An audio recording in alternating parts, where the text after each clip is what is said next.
जी बिल्कुल। अब नेक्स्ट हमारे पास जो सेक्शन है वो इस वक्त आपकी स्क्रीन के ऊपर है, इसमें हम थोड़ा सा डिस्कस करेंगे। ऑल्दो आपको पता है कि association of person is just like a company, इसकी कंप्लेक्सिटी लेवल वही है जो एक कंपनी का है, लेकिन हम यहाँ पे एक सिंपल सी कंपनी ले रहे हैं, एक सिंपल सी कंपनी, एक सिंपलेस्ट फॉर्म, जिसमें हम एक ट्रेडिंग कंपनी ले रहे हैं जो कि फिजिकल गुड्स में डील कर रही है।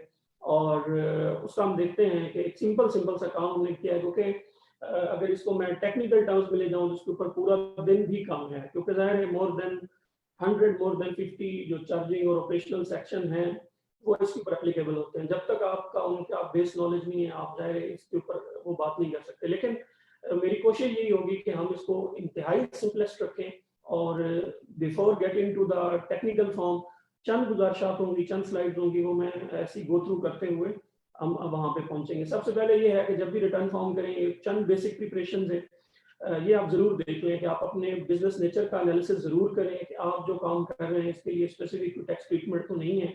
टैक्स रजीम जरूर देखें कि आप जो इनकम टैक्स है वो नॉर्मल टैक्स है, मिनिमम है या फाइनल है, ये थोड़ी सी टेक्निकल टर्म है, तो ये जरूर देखें। ये सब करने से पहले कुछ स्पेशल ट्रीटमेंट तो नहीं है, जो आप जिस सेक्टर के अंदर डील कर रहे हैं वो आप जरूर देखें। एक दफा रिकॉल करें आपके जितने भी टैक्स क्रेडिट हैं, विद होल्डिंग है, एडवांस करके बताया, तो वो आप अपने एमआईएस के अंदर लॉगिन करें। इंफॉर्मेशन जब अभी तो भी ये बेसिक प्रिपरेशन है, आप डायरेक्ट एक्सेल के अंदर इनको थोड़ा सा ऊपर क्या मिनिमम जो कॉर्पोरेट टैक्स है वो लगता है या नहीं लगता, और उसके बाद बेसिक डॉक्यूमेंट्स हैं वो आप जरूर देखें कि आप अपने परचेजेस की इंफॉर्मेशन जैसे कि इनवाइसेस हैं, और उसके बाद होल्डिंग टैक्सेस की इंफॉर्मेशन है, एम्प्लॉय सैलरी की इंफॉर्मेशन है, ये सारी इंफॉर्मेशन पहले कलेक्ट करें। उसके बाद रेवेन्यू को डिक्लेयर करते हुए आपने खास ख्याल करना है, क्योंकि ये कनेक्ट कर रहा होता है बैंक के साथ, सेल टैक्स रिटर्न्स के साथ, बहुत सारी चीज़ों के साथ, आपके फाइनेंशियल स्टेटमेंट्स के साथ। तो कोशिश करें कि आप एक जो है वो कोहेरेंट और एक हार्मोनाइज फिगर जो है वो मूव करें, ताकि कहीं भी आपको जो है उसको रिकनसाइल करने में और मसला ना हो। इसके अलावा डेप्रिसिएशन और अमोर्टाइजेशन एक बड़ा सीरियस इशू होता है, क्योंकि जब आप एसेट्स हैं आपकी कंपनी के या एओपी के, उनको डील करने के लिए आपको पता होना चाहिए कि इन पे डेप्रिसिएशन रेट्स क्या हैं, इनको डेप्रिसिएशन को कैसे डील करना है, डेप्रिसिएशन का अकाउंटिंग और टैक्स में क्या डिफरेंस होता है, थोड़ा सा इसको जो है वो एनालाइज करें। फिर ये देखें कि initial allowance, first year allowance को आपके एसेट्स के ऊपर अप्लाई नहीं है। तब ये थोड़ी सी टेक्निकल टर्म है, बट आपको बताने का मतलब ये है कि आपको थोड़ी अवेयरनेस हो जाए। ये नहीं है कि आप बिल्कुल अनअवेयर हो इन चीज़ों को लेके और आप फौरन जो है अपनी रिटर्न फाइलिंग की तरफ आ जाए। नेक्स्ट मेरे पास जो है वो आप कह सकते हैं कि मिनिमम टैक्स है। मिनिमम टैक्स का मतलब ये होता है कि ये वो टैक्स है जो आपको के ऊपर हर सूरत जो है वो चार्ज किया जाएगा, और इधर आप लॉस में भी हैं तो यू हैव टू पे द एटलीस्ट मिनिमम टैक्स। और मिनिमम टैक्स की जो एप्लीकेबल है वो तकरीबन 10 मिलियन से ऊपर होता है यूपी का। अगर आपका टर्नओवर जो है वो 10 मिलियन से लास्ट ईयर ज्यादा था, और इस साल भी आप 10 मिलियन से ऊपर जा रहे हैं, तो उस सूरत में आपको फिर मिनिमम टैक्स को भी कंसिडर करना है। बाकी कॉर्पोरेट टैक्स के आगे रेट हैं, जब आपकी इनकम 4 लाख से ज्यादा होगी यूपी की, तो आपके ऊपर कॉर्पोरेट टैक्स भी जो है वो लगेगा। और इसके बाद इसकी पूरी स्लैब है, वो स्लैब हम आगे चल के अगली प्रेजेंटेशन में देखते हैं। अब ये देख लें मिनिमम टैक्स है। अब आप देख लें, जैसे मैंने आपसे शुरू में कहा था कि बिफोर फाइलिंग द रिटर्न आप अपनी नेचर ऑफ द बिजनेस जरूर एनालाइज करें। आप यहाँ पे देखें, जैसे ऑयल मार्केटिंग कंपनी आपकी है, और इसके अलावा डिफरेंट यहाँ पे डिस्ट्रीब्यूटर्स आ रहे हैं, फार्मास्यूटिकल के डिस्ट्रीब्यूटर्स आ रहे हैं, ये मैं ऐसे गो थ्रू कर रहा हूँ नीचे।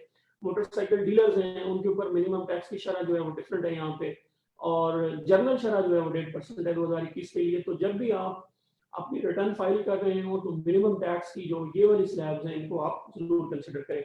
आगे आपको मैंने कहा था कि कॉर्पोरेट टैक्स है, और कॉर्पोरेट टैक्स का आप देख रहे हैं कि ये 4 लाख रुपए की शरह है। 4 लाख तक तो ये जीरो है, तो 4 लाख से ऊपर पर ये ग्रेजुअली बढ़ रहा है अप टू 6 मिलियन, और 6 मिलियन से अगर एक्सीडिंग है तो उस सूरत में आप देख रहे हैं कि 12,20,000 plus 35% of exceeding amount of 6 million. तो ये है, और इसके ऊपर आप जितना आगे बढ़ते जाएंगे तो ये स्लैब लास्ट वाली आपको हिट करेगी।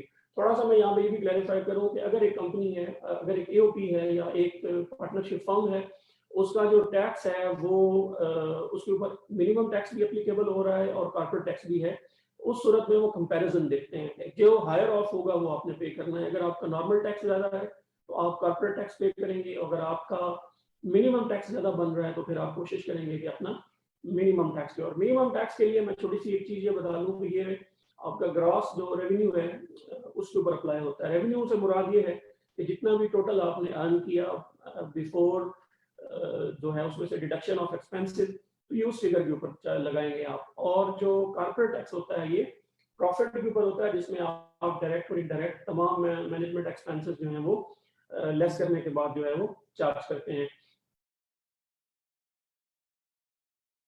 ये आपके सामने आप देख रहे हैं कि उस कंपनी का मैंने एक फाइनेंशियल स्टेटमेंट आपके सामने रखा है। उसमें सबसे पहले देखेंगे ये उनकी बैलेंस शीट है। बैलेंस शीट के बाद नेक्स्ट आप देख रहे हैं कि ये उनका प्रॉफिट एंड लॉस अकाउंट है, और उनका टोटल रेवेन्यू आप देख रहे हैं कि 9.4 मिलियन है। और फिर उसके बाद उसमें से कॉस्ट ऑफ सेल हमने सारी लेस की, ये ग्रॉस अमाउंट है, उसमें से हमने लेस किए उनके ऑपरेटिंग एक्सपेंसेस। तो ये नेट प्रॉफिट जो उनका बन रहा है वो 246,615 जो है वो उनका प्रॉफिट आफ्टर जो है वो सारे टैक्सेस और डिडक्शंस और ये सारा उनके बाद जो है ये प्रॉफिट बन रहा है। उसके बाद अगर हम बात करें, ये उनका कुछ और भी डेटा है, जैसे मैंने आपसे कहा था। नीचे आप देख रहे हैं कि ये वाली जो फिगर्स हैं इसमें आप देख रहे हैं कि एडमिनिस्ट्रेटिव मैनेजरियल एक्सपेंसेस हैं, ये हमारे लिए ज़्यादा क्रिटिकल होते हैं। इसमें सैलरी है, फूड एंटरटेनमेंट है, रेंट एक्सपेंसेस है, ट्रैवलिंग है। उसके बाद जो है हमारे पास प्रिंटिंग, स्टेशनरी और ये चीज़ें हैं। इसको मैं थोड़ा सा जूम इन कर लेता हूँ।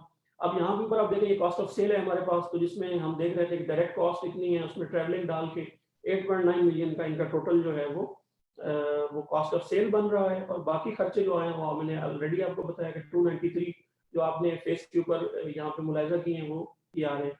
अब ये बेसिक डाटा है, आप भी कोशिश करें कि फाइलिंग से पहले एक दफ़ा आप कोशिश करें कि आप अपनी जो रिटर्न है उसका ये फिगर जो है वो इस तरह उसको फाइनल पहले कर लें।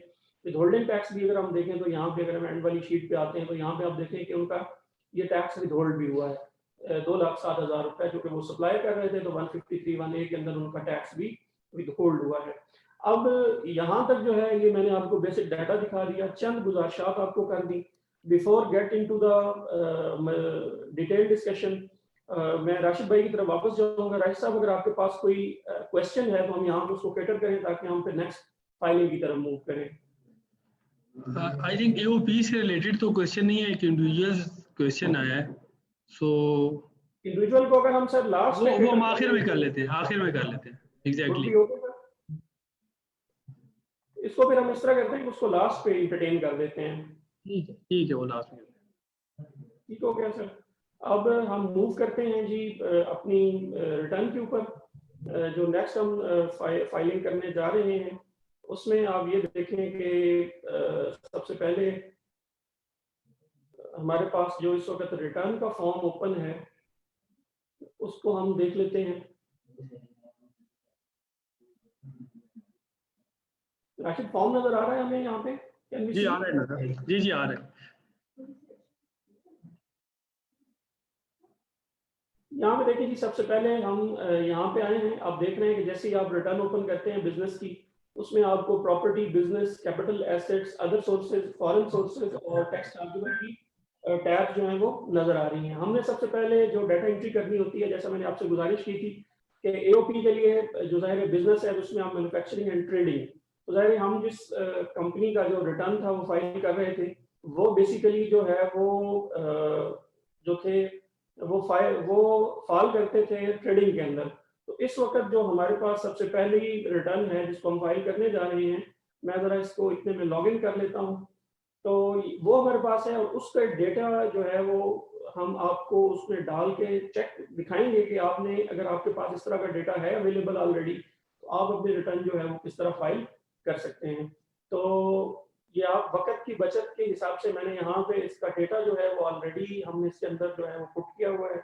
जस्ट आपको मैं यहाँ पे ओवरव्यू कराता जाऊँगा ताकि आपको अंदाजा हो जाए कि डेटा जो है हमने वो किस तरह एक रिटर्न के अंदर जो है वो पुट करना होता है। तो अब मूव करते हैं अपने आईआरएस अकाउंट के ऊपर और वहाँ पे जाके हम आपको बताते हैं कि आपने ये डेटा कैसे पुट करना है।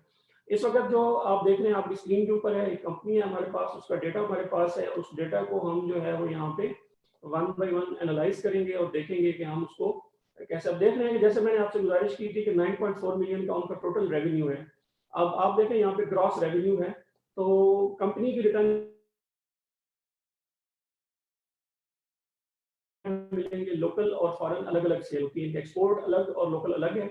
जबकि जब आप एओपी की रिटर्न करेंगे तो यहाँ पे एक ही टैब होगा, तो उसके अंदर ही आपने सारी ग्रॉस अमाउंट जो है वो अपनी डाल देंगे। ये इनकी ग्रॉस सेल है, वो हमने यहाँ पे डाल दी। उसके बाद जो नेट परचेजेस थी होंगी 8.9 मिलियन की, वो हमने डाल दी। तो आप नीचे देख रहे हैं कि उनका जो ग्रॉस प्रॉफिट बन रहा है वो 543 बन रहा है। तो ये सिंपल आप ये देख रहे हैं कि हमने यहाँ पे सेल की फिगर डाली, परचेज की फिगर डाली, उसके बाद और परचेज से मुराद मेरी, क्योंकि वो ट्रेड में डील कर रहे थे और वो डायरेक्ट जो है वो यानी कि गुड्स परचेज करके और आगे गुड्स ही बेच रहे थे, तो जाहिर है जब आप ट्रेडिंग में होते हैं तो आपके मार्जिन जो है वो बड़े नैरो होते हैं, तो इसलिए आप देख रहे हैं कि उनका ग्रॉस फिगर जो है वो ये बन रहा है। अब उसके बाद आपके बाकी मैनेजमेंट और एडमिनिस्ट्रेटिव के खर्चे होते हैं, उसके लिए ये टैब आप देख रहे हैं कि यहाँ पे मैंने फिगर्स डाली हैं। यहाँ पे आप देख रहे हैं कि उनकी सैलरीज जो थोड़ी बहुत हैं वो मैंने डाली हैं। इसके बाद ट्रैवलिंग के खर्चे हैं, स्टेशनरी का खर्चा है और प्रोफेशनल चार्जेस हैं, कुछ प्रॉफिट ऑन डेट और फाइनेंशियल चार्जेस हैं, मैंने उनके वो डाले हैं। उसके बाद नीचे आप देख रहे हैं कि हमने उनकी कुछ अदर इनडायरेक्ट एक्सपेंसेस जो हैं वो यहाँ पे डाले। तो ये जब सारे एक्सपेंसेस आप डाल दें, टोटल एक्सपेंसेस ऑलमोस्ट बन जाते हैं 297 के। ये अपने आपके जो भी खर्चे हैं, जिस जिस हेड के अंदर भी खर्चे हैं, ये सारे हेड्स आपके सामने हैं। जैसे कम्युनिकेशन है, रिपेयर मेंटेनेंस है, एडवर्टाइजमेंट है, प्रोफेशनल चार्जेस हैं और ब्रोकरेज एंड कमीशन है। तो ये सारे खर्चे आपके पास यहाँ पे आ रहे हैं। आप यहाँ पे अपने एक्सपेंसेस डालेंगे तो उसके बाद आपके पास यहाँ पे नेट जो है वो प्रॉफिट आ जाएगा, और ये वो नेट प्रॉफिट है जिसके ऊपर आपका कॉर्पोरेट टैक्स जो है वो अप्लाई होगा। तो दूसरी चीज यहाँ पे ये ऑब्जर्व करने वाली है, चूंकि आपने देखा कि ये जो इसका टोटल रेवेन्यू था वो 10 मिलियन से कम था। तो जब 10 मिलियन से कम है तो जैसा मैंने आपको बताया कि इसके ऊपर फिर मिनिमम टैक्स जो है वो एप्लीकेबल नहीं होता। वो 10 मिलियन से जब आपकी अमाउंट एक्सीड करती है तो वो उस वक्त जो है इसके ऊपर एप्लीकेबल होता है। और नेक्स्ट आप हमारे पास देख सकते हैं इस वक्त के जो अगली चीज हमने यहाँ पे इंपॉर्टेंट है बिजनेस टैब के अंदर, वो है उसके जितने भी एक्सपेंसेस होते हैं। अब यहाँ पे देख सकते हैं कि प्लांट एंड मशीनरी है, उनके एडवांसेस प्री पेमेंट्स हैं, कुछ जो उन्होंने एडवांस लिए हुए थे वो हमने डाले हैं। उसके बाद कैश एंड कैश इक्विवेलेंट्स हैं। और नीचे लाइबिलिटीज की अगर मैं बात करूं तो उनके पास क्रेडिटर्स कुछ पेबल्स पड़े हैं 3.5 मिलियन के, और उनका कैपिटल टोटल जो है वो 246,618 है। तो ये आप देख रहे हैं कि हमने यहाँ पे जितनी भी आपकी बैलेंस शीट होती है, बैलेंस शीट से मुराद जितने भी आपके फिक्स एसेट्स होते हैं, लाइबिलिटीज होती हैं, पेबल्स होते हैं, वो सारे आपने ये business assets, equity and liabilities की टैब के अंदर उनको डालना होता है, जिस तरह हमने भी यहाँ पे इनको पुट किया है। तो यहाँ पे देखें कि बिजनेस टैब के अंदर आपका मैक्सिमम डाटा जो है वो यहाँ पे अकोमोडेट हो चुका है। जैसे कि आपने देखा कि हमने यहाँ पे रेवेन्यू डाल दिया, डायरेक्ट खर्चे डाल दिए, फिर उसके बाद हम नीचे आए, हमने मैनेजमेंट, एडमिनिस्ट्रेटिव और सेलिंग एक्सपेंसेस भी यहाँ पे डाले, जहाँ पे हमारे पास नेट प्रॉफिट की फिगर आ गई। देन हम नीचे गए तो हमने उसकी बैलेंस शीट भी यहाँ पे पुट कर दी। इसके बाद हमारे पास कैपिटल एसेट, अदर एसेट, यहाँ पे हम नहीं जाएंगे। फॉरेन सोर्स इनकम हमारे पास है ही नहीं उसकी, सिर्फ हम लोकल काम कर रहे हैं, तो ये अब नेक्स्ट जो टैब हमारे पास रेलिवेंट होती है वो टैक्स चार्जेबल की टैब है। यहाँ पे आप देखें तो उनके जो टैक्सेस विदहोल्ड हुए हैं वो हमने डालने हैं। आप देख रहे हैं कि एडजस्टेबल टैक्स हमारे पास कोई नहीं था, हमारे पास फाइनल और मिनिमम का टैक्स था, जो कि उनकी जो उन्होंने ट्रेड की है उसके ऊपर उनका टैक्स कटा हुआ है। तो ये आप देख रहे हैं कि मैंने यहाँ पे जाके 153 के अंदर उनके टैक्सेस कटे हुए थे। 153 1A में टैक्स कटा हुआ था 1% के हिसाब से, और कुछ उनका टैक्स कटा था 4.5 के हिसाब से। तो वो दोनों टैक्सेस डाल दिया, तो यहाँ पे आप देख रहे हैं कि नेट टैक्स जो है वो कैलकुलेट हो रहा है। तो यहाँ पे आप देख रहे हैं कि हमारी तीसरी चीज, चौथी चीज जो है वो भी अकोमोडेट होगी, जो हमारे टैक्सेस कटे हुए थे वो भी हमने यहाँ पे डाल दिए। अब आ जाते हैं फाइनल कंप्यूटेशन की तरफ। फाइनल कंप्यूटेशन की अगर मैं बात करूं तो हमारे पास आप देख रहे हैं कि यहाँ पे जो नेट प्रॉफिट था वो भी आ रहा है। उसके बाद आप देख रहे हैं कि जितना उसमें टैक्स चार्जेबल बन रहा था वो भी है, और नेट जो है इस वक्त हमारे पास जितना हमारा टैक्स कटा हुआ था उस हिसाब से ही इसकी सेटिंग है, और जितना टैक्स कटा हुआ था उतना ही नॉर्मल बन रहा था, तो इसलिए नेट पेबल टैक्स जो है वो नहीं बन रहा। इसके अलावा जो एक चीज यहाँ पे देखने वाली है वो ये है कि रिटर्न तब तक सबमिट नहीं होगी जब तक आप टर्नओवर टैक्स की फिगर यहाँ नहीं डालेंगे।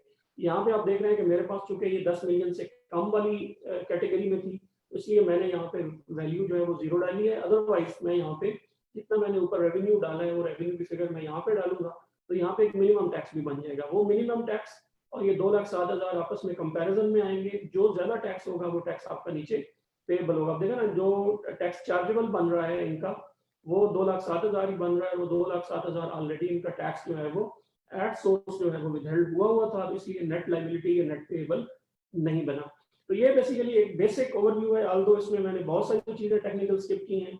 सिर्फ इसलिए कि ऐसे तमाम अफराद जिनकी कोई जो है वो एक मिड रेंज का एक basic to mid range level की एक एक्टिविटी है, वो अपनी रिटर्न में इतनी फिगर डालेंगे। बाकी ज़ाहिर है डेप्रिसिएशन, अमॉर्टाइजेशन, मिनिमम टैक्स और बहुत कुछ है इसके अंदर, जिसके अंदर आप बहुत कुछ डाल सकते हैं। इसके अलावा ये है कि अटैचमेंट्स होती हैं। अगर आपने अटैचमेंट्स में इसके जो फाइनेंशियल्स हैं, जैसे अभी आप देख रहे हैं कि वो फाइनल अकाउंट्स की फिगर्स मैंने आपको दिखाई थी, वो उन्होंने यहाँ पे ऐड की हैं। उसके बाद एट्रीब्यूटेबल टैब है, तो उसके अंदर जाएंगे आप, तो आपने बिजनेस सेक्टर जरूर सेलेक्ट करना है। जैसे इनका ट्रेड है तो मैंने ट्रेड के अंदर इनको ऐड किया। और एक और चीज वो नीचे आपको कहता है जाके, उसके बाद वेरिफिकेशन टैब है, वेरिफिकेशन में जाके नाम, CNIC नंबर और ये आप डाल देते हैं। और पेमेंट की टैब अगेन उसी तरह, जैसे मैंने आपको वहां पे बताया था कि अगर आपका टैक्स को टेबल बनता है, आप टैक्स वो गवर्नमेंट को जमा कराएंगे, तो यहाँ पे आपका CPR जो है वो शो हो रहा था, उसे यहाँ से ऐड करें और उसको जाके दोबारा कैलकुलेट कर लें। बाकी ये डेप्रिसिएशन की टैब है, जो कि हमने एग्जांपल के अंदर कोई डेप्रिसिएशन नहीं लिया था, for the sake of simplicity की को फिगर है, तो आप अपने रेलेवेंट एसेट्स के सामने की अमॉर्टाइजेशन की फिगर्स को मूव कर सकते हैं। ये एक बेसिक सा ओवरव्यू था, ऑल्दो ये इंतहाई बेसिक लेवल की थी और इंतहाई कम टाइम में हमने कोशिश की है कि हम इसको कवर कर सकें। मैं उम्मीद करता हूं कि कुछ ना कुछ आप यहाँ से जो है वो गेन कर चुके होंगे।